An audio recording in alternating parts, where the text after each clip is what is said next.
Subscribe Indian News Analysis channel and press the bell icon for the latest defense updates. आईने हिंदी के एक नए episode में आपका स्वागत है, जहां आपके लिए लेकर के आते हैं इंडियन डिफेंस से जुड़ी टॉप अपडेट्स को। और आज के अपने इस वीडियो की शुरुआत करेंगे डीआरडीओ से आई एक बड़ी अपडेट से। डीआरडीओ इस समय अपने टेक्नोलॉजी डेवलपमेंट फंड इनिशिएटिव के अंतर्गत ऐसे इंडिविजुअल्स और स्टार्टअप्स को इनवाइट कर रही है जो कि डीआरडीओ की मदद कर सके एक पक्का काउंटर ड्रोन सिस्टम बनाने में, जो कि ना सिर्फ ड्रोन्स को काउंटर कर सके बल्कि इनकी सहायता से जो स्वार्म ड्रोन्स का पूरा ग्रुप है उसको भी काउंटर किया जा सके। और माना जा रहा है कई प्राइवेट सेक्टर स्टार्टअप्स ऐसे हैं इंडिया में जो कि इस समय इलेक्ट्रोमैग्नेटिक पल्स वेपन, जिसको हम ईएमपी के नाम से जानते हैं, उसको विकसित करने की इच्छा के साथ सामने आए हैं। और माना जा रहा है कि ईएमपी का इस्तेमाल करके बड़ी संख्या में जो अनमैन एयरक्राफ्ट्स हैं उनको मार गिराया जा सकता है। ईएमपी बेसिकली करता क्या है?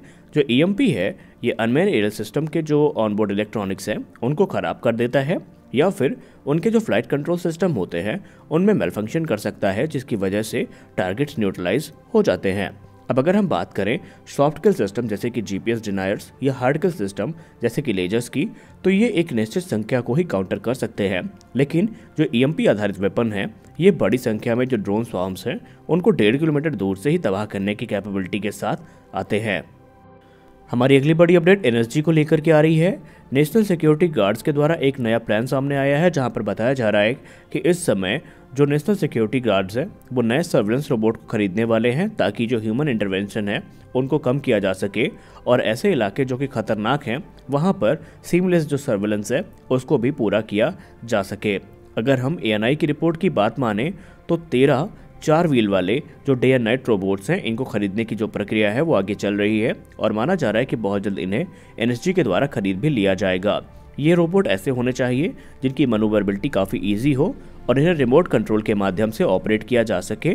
वहीं इनसे जो लगातार ऑडियो और वीडियो रिकॉनेसेंस है वो भी किया जा सके, फिर चाहे इनडोर हो या आउटडोर एनवायरनमेंट हो। सबसे खास बात यहाँ पर ये होगी कि ये जो रोबोट आएंगे ये 360 डिग्री कैमरास के साथ में आएंगे जो कि इंफ्रारेड के साथ में होगा, और ऑब्जेक्ट को डिटेक्ट करने की जो कैपेबिलिटी है इनकी वो काफ़ी इन्हेंस होगी। और अगर मान लीजिए कि ह्यूमन प्रेजेंस भी आसपास होती है तो उसको भी ये डिटेक्ट करने में सक्षम होने चाहिए। मनोवरेबिलिटी की बात कर ही रहे हैं तो आपको एक बात पता होनी चाहिए कि एक खास शर्त ये भी है कि किसी भी रफ टेरेन में अगर मान लीजिए ये फिसल जाते हैं या पलट जाते हैं तो इनके पास खुद को खुद से रिकवर करने की जो कैपेबिलिटी है वो भी होनी चाहिए। तो इस प्रकार के जो रोबोट्स हैं ये एनएसजी के द्वारा खरीदे जा रहे हैं। हमारी अगली बड़ी अपडेट इंडियन एयरफोर्स को लेकर के आ रही है।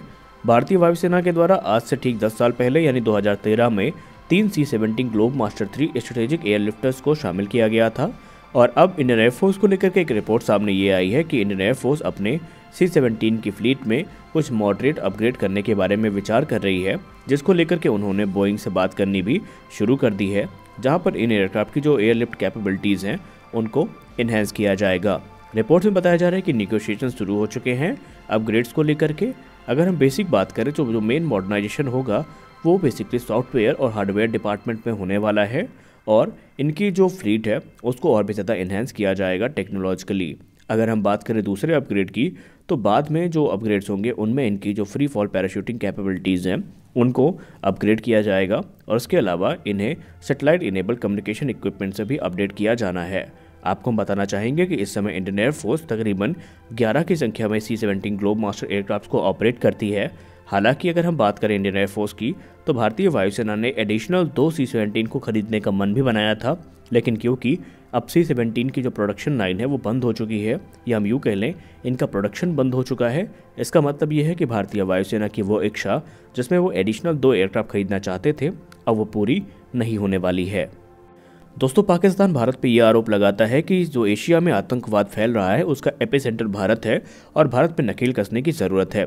लेकिन कल यूएन ने पाकिस्तान को जो सच्चाई का आईना है वो दिखाया है। दरअसल यूएन ने कल 150 ऐसे आतंकवादियों को प्रतिबंधित किया है जो या तो पाकिस्तानी है या उनका संबंध पाकिस्तान से है, और ये कदम उठाया गया है यूएन के द्वारा। और इसमें सबसे बड़ा जो नाम सामने आ रहा है प्रतिबंधों में वो आ रहा है अब्दुल रहमान मक्की का, जो कि लश्कर तैयबा का डिप्टी चीफ है, और इसको चाइना ने बचाने की बहुत कोशिश करी थी, लेकिन यूएन सिक्योरिटी काउंसिल की जो अलकायदा सैंक्शन कमेटी है उनके द्वारा इसको प्रतिबंधित कर दिया गया है। 68 वर्षीय जो मक्की है, इस पे अलग अलग प्रकार के जो आरोप है वो लगते रहे हैं और मंडे को इसको प्रतिबंधित किया गया है। वहीं इसके ट्रैवल पर बैन लगाया गया है, इस पे आर्म्स एम्बार्गो भी लगाया गया है और इसके जो एसेट्स हैं उनको फ्रीज करने के निर्देश भी दिए गए हैं। अगर हम अलकायदा सैंक्शन कमेटी की बात माने तो तकरीबन 150 जो टेरर एंटिटीज़ हैं उनके ऊपर ये कदम उठाया गया है और आने वाले समय में और भी कई एंटिटीज़ हैं जिनको चिन्हित किया गया है, जिन पे बड़े कदम यूएन सिक्योरिटी काउंसिल के द्वारा उठाए जाएंगे। हमारी अगली बड़ी अपडेट आ रही है एमका प्रोग्राम को लेकर के। भारत का 5th जेन फाइटर एयरक्राफ्ट प्रोग्राम, जिसको हम एमका के नाम से जानते हैं, उसको लेकर के IDRW की एक रिपोर्ट में बताया जा रहा है कि अब एमका प्रोग्राम में जो पायलट्स हैं उनके लिए एक विशेष बैटलफील्ड मैनेजमेंट टैबलेट भी दिया जाएगा या विकसित किया जा रहा है, जो कि पायलट्स की सिचुएशनल अवेयरनेस को काफ़ी ज़्यादा बढ़ाएगा और पायलट को वो सारी क्रूशल इन्फॉर्मेशंस और टेक्निकल डिटेल्स प्रोवाइड करेगा जो कि एयरक्राफ्ट से संबंधित या फिर उनके मिशन से संबंधित होने वाली हैं। एमका की बात करें तो एमका में जो कंप्यूटिंग पावर है उसका बड़े पैमाने पर इस्तेमाल किया जाएगा और इसे आर्टिफिशियल इंटेलिजेंस के इस्तेमाल से काफ़ी ज़्यादा इन्हेंस भी किया जाएगा। और ये जो विशेष बैटलफील्ड मैनेजमेंट टैबलेट्स हैं, ये बेसिकली करेंगी क्या, ये पायलट को एयरक्राफ्ट का जो हेल्थ स्टेटस है उससे अवगत करवाते रहेंगे और जो प्री चेक स्टेटस है उससे में पायलट की मदद करेंगे। इसके अलावा अगर मान लीजिए एयरक्राफ्ट के साथ कोई इशू हो जाता है तो उसका जो डायग्नोस है उसको भी करने में पायलट की सहायता करने वाली हैं। हालांकि इसका करंट स्टेटस क्या है और ये कब तक बन के तैयार होंगे, इसके बारे में कोई खास जानकारी सामने नहीं आई है, लेकिन माना जा रहा है कि ये जो विशेष टैबलेट है ये समय के साथ जो टेक्नोलॉजी है उनके साथ अपडेट भी होता रहेगा और इनमें इन्फॉर्मेशन को भी अपग्रेडेशन मिलता रहेगा और इसमें आने वाले समय में बहुत सारी मदद ऐसी होंगी जो पायलट के लिए काफ़ी ज़्यादा उपयोगी साबित हो सकती हैं। खैर, एमका की बात करें तो एमका भी वास्तविकता से थोड़ा दूर है, क्योंकि माना जा रहा है कि 2025 से 26 के बीच में ही इसका रोल आउट हो पाएगा और 2032 से 33 के बीच में ये अपने इंडियन एयरफोर्स को ज्वाइन करेगा। हमारी अगली बड़ी अपडेट इंडियन नेवी से आ रही है। इंडियन नेवी की बात करें तो उन्होंने एक अपडेट के माध्यम से अवगत करवाया है कि भारतीय नौसेना का जो पहला एयरक्राफ्ट कैरियर है यानी INS विक्रमादित्य, जो कि काफ़ी लंबे समय से एक मेजर रेफिट से गुजर रहा था, अब वो वापस आ चुका है। और नेवी ने अपडेट के माध्यम से ये भी बताया है कि इस महीने के अंत से जो उसके सी ट्रायल्स हैं वो शुरू हो जाएंगे। नेवी को इस चीज़ की उम्मीद है कि मानसून सीजन के पहले पहले जो नौसेना के दोनों एयरक्राफ्ट कैरियर हैं यानी INS विक्रांत और INS विक्रमादित्य, यह भारतीय नौसेना की ताकत को बढ़ाने के लिए तत्पर रहेंगे और इनके आने के बाद भारतीय सेना की जो कैपेबिलिटीज़ हैं वो बढ़ने वाली हैं। INS विक्रमादित्य को लेकर के आपको हम बताना चाहेंगे कि ये पिछले 18 महीने से ओवरहॉल से गुजर रहा था, लेकिन ट्रायल के दौरान इसमें आग लगने की घटना सामने आई थी, जहां पर सिलसिलेवार तरीके से इसके जांच पड़ताल को शुरू किया गया था।